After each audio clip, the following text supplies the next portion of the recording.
कहानी की शुरुआत में हमें एक सुनसान रोड पर गाड़ी चलती हुई दिखाई देती है और उसी रोड पर एक और गाड़ी रुकी हुई थी। उस गाड़ी के अंदर एक लड़की जैंग बैठी थी। वो अपने मंगेतर किम से बात कर रही थी, जो नेशनल इंटेलिजेंस सर्विस का एजेंट है। वो अभी भी अपनी ड्यूटी पर था, इसलिए किम मजबूरन उसे मना कर देता है कि मैं अभी वहाँ नहीं आ सकता। जैंग उसे बताती है कि मैं यहाँ सुनसान जगह पर फंस चुकी हूँ और मेरे आसपास दूर दूर तक किसी का नामो निशान तक नहीं है। किम उससे कहता है कि मैंने एक टो ट्रक तुम्हारे पास भिजवा दिया है, वो कुछ ही देर में आने वाला है। वो उसे गाड़ी से बाहर निकलने से मना करता है और गाड़ी के सब दरवाजे बंद रखने के लिए कहता है। इसी दौरान वहाँ एक अजनबी आदमी आता है। वो उसकी मदद करने के लिए कहता है, लेकिन जैंग उसे मना कर देती है और कहती है कि कुछ ही देर में टॉ ट्रक मेरी मदद के लिए आ रहा है, इसीलिए वो चला जाता है। लेकिन काफी देर तक उस आदमी की गाड़ी वहाँ से हिली तक नहीं। ये देखकर उसके अंदर एक डर सा बैठ जाता है, इसलिए वो अपनी गाड़ी स्टार्ट करने लगती है। लेकिन इससे पहले कि वो गाड़ी स्टार्ट करती, तभी वही आदमी उसकी गाड़ी का शीशा तोड़कर उसके सर पर लगातार हथौड़े से मारता है, जिससे वो वहीं पर बेहोश हो जाती है। वो आदमी उसे बेरहमी से घसीटता हुआ वहाँ से ले जाता है। जब जैंग को होश आता है तब उसे पता चलता है कि ये आदमी उसकी जान लेने वाला है। और यहाँ हमें पता चलता है कि ये कोई आम आदमी नहीं है, बल्कि ये एक बेरहम साइको किलर है जो अपने मजे के लिए हर आए दिन किसी न किसी लड़की को काट कर मार डालता है। इस साइको का नाम क्यूंग चुल था। उसने एक टेबल पर कई किस्म के छुरे रखे हुए थे, जिनसे अब वो जैंग को काटने वाला था। जैंग उससे अपनी जिंदगी की भीख मांगती है, लेकिन वो साइको उस पर जरा भी रहम नहीं करता और वहीं पर उसकी बॉडी के टुकड़े टुकड़े कर देता है। टुकड़े करते समय जैंग की अंगूठी निकलकर नाले में जा गिरती है। वो उसे ढूंढने की कोशिश करता है, क्योंकि वो वहाँ कोई भी सबूत नहीं छोड़ना चाहता, लेकिन फिर भी उसे वो अंगूठी कहीं भी नहीं मिलती। वो वहाँ जैंग का फैला हुआ सारा खून साफ करके एक नाले से बाहर बहा देता है। उसी दिन एक जगह पर छोटा लड़का खेल रहा था। खेलते समय वहाँ उसे एक काला शापर पड़ा हुआ मिलता है। जब वो उसे खोलता है तो वहाँ इंसान का कटा हुआ कान था, जो किसी और का नहीं बल्कि उस दिन मारी गई लड़की जैंग का था। पता चलते ही उसी दिन वहाँ सब पुलिस वाले छानबीन शुरू कर देते हैं। तभी वहाँ डिटेक्टिव जॉन आता है, जो जैंग का पिता था। वो वहाँ उसे देखने के लिए आता है, लेकिन पुलिस उसे देखने से मना करती है, क्योंकि वहाँ उन्हें जैंग का सर कटा हुआ मिलता है। तभी वहाँ किम भी पहुंच जाता है। वो आते ही वहाँ जब जैंग का सर देखता है तो उसके पैरों तले जमीन ही खिसक जाती है। वो अंदर से पूरी तरह टूट जाता है और उसके अंदर बदले की आग भड़क उठती है और हर हाल में वो उससे बदला लेकर ही रहेगा, जिसने उसकी मंगेतर की जान ली है। जब किम जैंग के पिता के पास आता है तब वो उसे बताता है कि मैं एक पुलिस वाला होकर भी अपनी बेटी की जान नहीं बचा सका, इसलिए अब मैं अपनी बेटी का बदला तुम्हारे ऊपर छोड़ता हूँ। तुम हर हाल में मेरी बेटी का बदला लोगे, नहीं तो मैं अपनी पूरी जिंदगी खुद को माफ नहीं कर पाऊंगा। इसलिए उसी दिन किम अपने बॉस से पूरे 2 हफ्ते की छुट्टी ले लेता है, ताकि वो उसे तड़पा तड़पा कर मार सके, जिसने उसकी मंगेतर की जान ली। वो अपने साथी से एक डिवाइस लेता है, जिससे आवाज और लोकेशन ट्रैक होती है। पुलिस भी अपनी इन्वेस्टिगेशन करके उसे 4 साइको किलर की लिस्ट देती है। ये सब वो लोग थे जो पहले से ही साइको किलर की लिस्ट में शामिल थे। यहाँ किम इन चारों में से हर एक के अड्डे पर जाकर छापा मारेगा, ताकि उसे पता चल सके कि उसकी मंगेतर का कौन कातिल था। उसी रात किम पहले साइको के घर के अंदर घुस जाता है। अंदर आते ही वो उसे बुरी तरह पीट डालता है। किम उसे बांधकर अपनी मंगेतर की गाड़ी की तस्वीर दिखाता है और उससे उसके बारे में पता करता है, लेकिन वो साइको आगे से साफ साफ मना कर देता है कि मैंने इस गाड़ी को आज तक कहीं नहीं देखा। इसलिए किम उसे छोड़कर वहां से चला जाता है और दूसरे किलर का पीछा करने लगता है। वो किलर एक बाइक पर जा रहा था। यहाँ मौके पर ही किम उसकी बाइक को ठोक देता है। इससे पहले कि वो उस पर हमला करता, उससे पहले ही किम उसकी धुलाई कर देता है। किम मोबाइल से उसकी तस्वीर मैच करता है, लेकिन बदकिस्मती से ये एक आम शहरी था। ये वो साइको था ही नहीं जिसे वह ढूंढ रहा है। इसके बाद किम घर आकर तीसरे साइको की तस्वीर देखता है। उसमें उसके चेहरे पर साफ गुस्सा और खौफ दिखाई दे रहा था। इधर वही साइको चुल दोबारा से अपने शिकार के लिए आ चुका था। इस बार भी वो एक लड़की के पास आकर रुकता है, जो अकेली स्टॉप पर खड़ी हुई थी। चुल उससे कहता है कि तुम मेरे साथ चल सकती हो, मैं तुम्हें आगे तक छोड़ दूंगा। आगे से वो लड़की मना कर देती है, लेकिन जैसे तैसे करके चुल उसे अपने काबू में कर लेता है और वो लड़की उसकी गाड़ी में बैठ जाती है। वो लड़की उससे बात करती है, लेकिन चुल के चेहरे पर अजीब सा खौफ बढ़ जाता है, जैसे वो अभी ही उसकी जान लेने वाला हो। इससे पहले वो लड़की वहाँ से भाग पाती, चुल एक सुनसान जगह पर आकर गाड़ी को रोक देता है और अपनी गाड़ी से एक लोहा निकाल कर लगातार उसके सर पर दे मारता है और वो लड़की वहीं पर मारी जाती है। इधर किम चुल के घर तक पहुंच जाता है, लेकिन वहाँ उसे चुल नहीं मिलता। किम उसके माँ बाप से मिलता है। किम उन्हें चुल की तस्वीर दिखाता है, जिसे देखकर उसकी माँ उसे बताती है कि ये हमारा बेटा चुल है, लेकिन अब हमारा उससे कोई ताल्लुक नहीं, क्योंकि उसकी बीवी मर चुकी है और उसने अपने बेटे को भी छोड़ दिया है। किम उसकी माँ से उसका पता पूछता है, लेकिन उसकी माँ उससे कहती है कि मुझे उसके बारे में कुछ भी पता नहीं है। चुल की माँ उसके बेटे की तरफ इशारा करके बताती है कि चुल का पता सिर्फ उसका बेटा ही जानता है। किम चुल के बेटे के पास आकर आकर उसके बारे में पूछता है और वो आगे से उसे सब कुछ बता देता है। किम सीधे चुल के ठिकाने पर आता है। आते ही वहाँ वो उस घर की छानबीन शुरू कर देता है। छानबीन करते करते उसे घर के अंदर लड़कियों के बहुत सारे पर्स मिलते हैं। उसे ये देखकर यकीन हो जाता है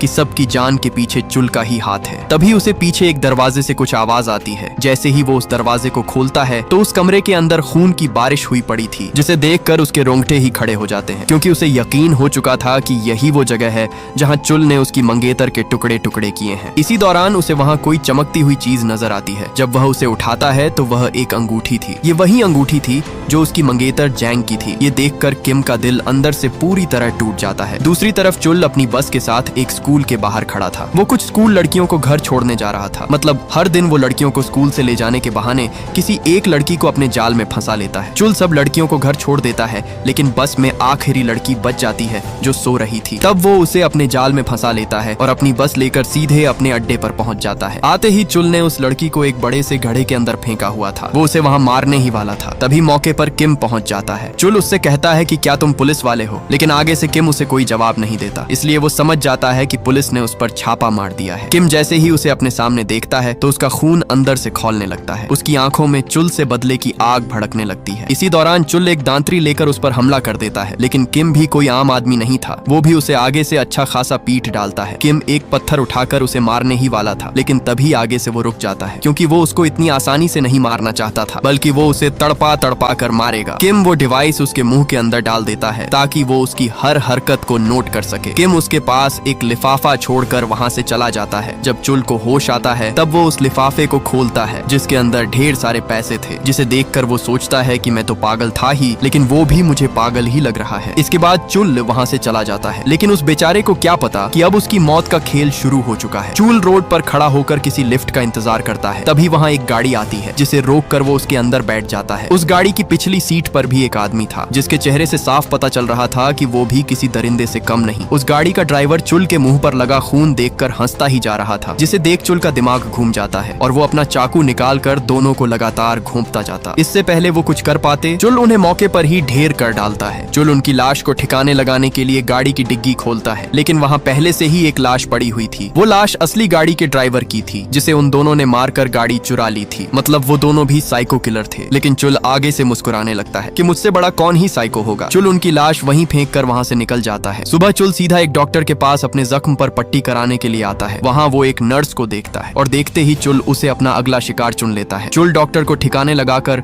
उस नर्स का काम तमाम करने के लिए तैयार हो जाता है, लेकिन इससे पहले वो उसका काम तमाम करता वहाँ किम पहुँच जाता है। किम वहाँ आते ही उसे बुरी तरह पीट डालता है। किम एक कील लेकर सीधा उसके पैर के अंदर घुसा देता है, जिससे चुल बुरी तरह तड़पने लगता है और किम भी यही चाहता था कि वो तड़प तड़प कर ही मरे। किम उसे कहता है कि ये तो बस शुरुआत है। जैसे तुमने मेरी होने वाली बीवी को मारा है, वैसे ही मैं तुम्हारे टुकड़े टुकड़े करके मारूंगा। किम उसे एक जगह छोड़कर वहाँ से चला जाता है। किम जब अपने ससुर से बात करता है तो उसका ससुर उसे कहता है कि अब उसका पीछा छोड़ दो और उसे पुलिस के हवाले कर दो। दरअसल उसके ससुर को डर था कि कहीं किम को कुछ हो ना जाए। उसका ससुर कहता है, पुलिस को लगता है कि तुम खुद उस साइको के पीछे पड़े हुए हो, इसलिए हमें उसे पुलिस के हवाले कर देना चाहिए। लेकिन किम भी अपना बदला लेकर ही रहेगा, क्योंकि उसने खुद से वादा किया है कि वो उस साइको को तड़पा तड़पा कर मारेगा और अपनी होने वाली बीवी का बदला लेगा। इधर वो चुल जख्मी हालत में सीधा अपने एक दोस्त के पास पहुंचता है, जो वहाँ रखा कुछ सामान आग में जला रहा था। वो आग में कुछ कपड़े और एक सूटकेस फेंक देता है। मतलब कि वो भी एक साइको किलर है जो वहाँ सबूत मिटा रहा था। उसके उस साइको दोस्त का नाम सियोक था। सियोक चुल से भी ज्यादा खतरनाक दरिंदा था। चुल तो सिर्फ लड़कियों के टुकड़े करता है, लेकिन ये टुकड़े करके उनका कच्चा गोश्त खाता है। चुल उसे सब कुछ बता देता है कि मेरे पीछे एक पागल साइको हाथ धोकर पड़ा हुआ है। मैं जहाँ भी जाता हूँ मेरे पीछे आ जाता है। वो जब भी मेरे पीछे आता है मुझे कोई ना कोई दर्दनाक टॉर्चर जरूर देकर ही जाता है। चुल उसे कहता है, हमें दोनों को मिलकर उसे खत्म करना होगा, नहीं तो वो हम दोनों को मार डालेगा। सियोक आगे से कहता है कि हो ना हो वो तुम्हारे शिकार का कुछ तो लगता होगा,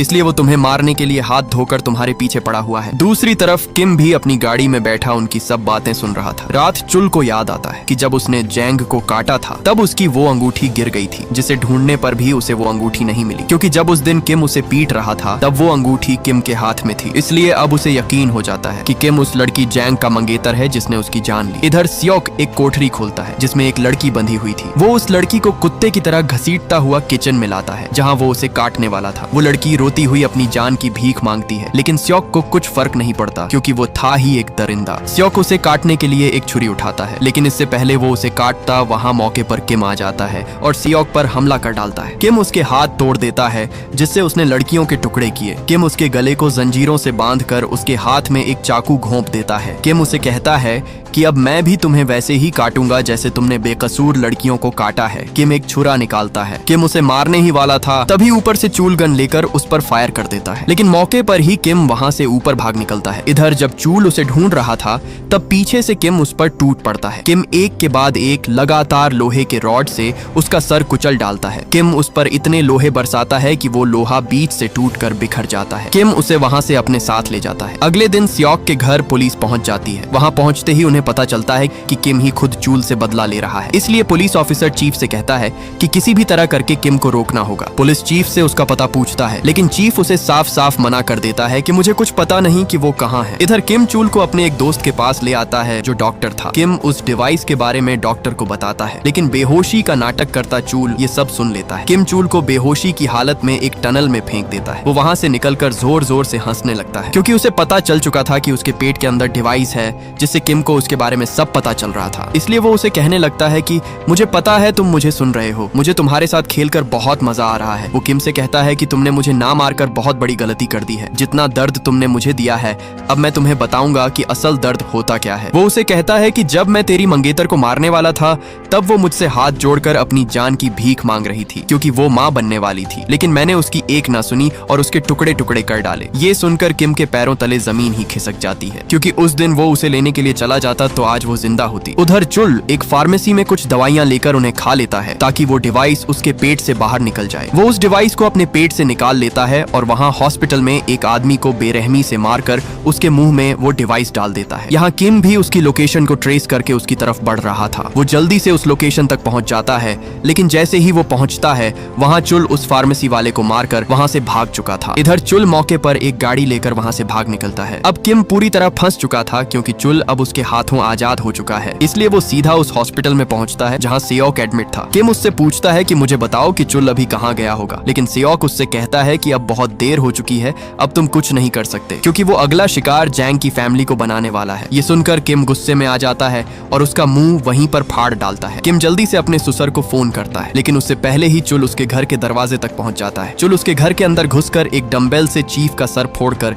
उसे जान से मार डालता है। तभी वहाँ चीफ की छोटी बेटी आ जाती है। वो घर के अंदर तोड़ फोड़ देखकर एकदम से चौंक जाती है। चुल भी उसे छुप कर देख रहा था। जैसे ही वो एक कमरे के दरवाजे के पास आती है वहाँ चुल उस पर हमला कर देता है। यहाँ किम भी चीफ के घर पहुंच जाता है, लेकिन पुलिस उसे घर के अंदर जाने से मना करती है और वो पुलिस ऑफिसर उस पर गुस्से होकर कहता है कि अगर तुम चुल को हमारे हवाले कर देते तो आज चीफ और उसकी बेटी जिंदा होती। तुम्हारी ही वजह से कई लोगों की जान चली गई। किम जैसे ही घर के अंदर आता है वहाँ चीफ जिंदा था। उसकी सांसें अभी भी चल रही थी। चीफ उससे आखिरी बार हाथ मिलाकर कहता है कि मैं अपने आप को माफ नहीं कर पाऊंगा, क्योंकि मैंने अपनी दोनों बेटियां खो दी हैं। ये कहते ही वो चीफ वहीं पर अपना दम तोड़ देता है। इसी दौरान उसे चुल का फोन आता है। वो उसे कहता है कि मैंने कहा था कि तूने मुझसे पंगा लेकर बहुत बड़ी गलती कर दी है। मैंने अपना बदला तुमसे ले लिया है। मैंने तुम्हारे ससुर और उसकी बेटी दोनों को उनके अंजाम तक पहुंचा दिया है और अब मैं अपने आप को पुलिस के हवाले करने जा रहा हूँ ताकि तुम मुझे दोबारा से ना पकड़ सको। तभी चुल एक रोड के बीचों बीच अपनी गाड़ी रोक देता है और बाहर निकलकर खुद को सरेंडर कर देता है, लेकिन इससे पहले पुलिस आकर उसे पकड़ती वहाँ किम पहुंच जाता है और चुल को मौके पर ही अपनी गाड़ी के अंदर खींच लेता है। वो चुल को घसीटता हुआ वहाँ से भाग निकलता है। पुलिस उसे पकड़ने की बहुत कोशिश करती है, लेकिन किम उसे वहाँ से भगा कर ले जाता है। किम उसे वहाँ से लेकर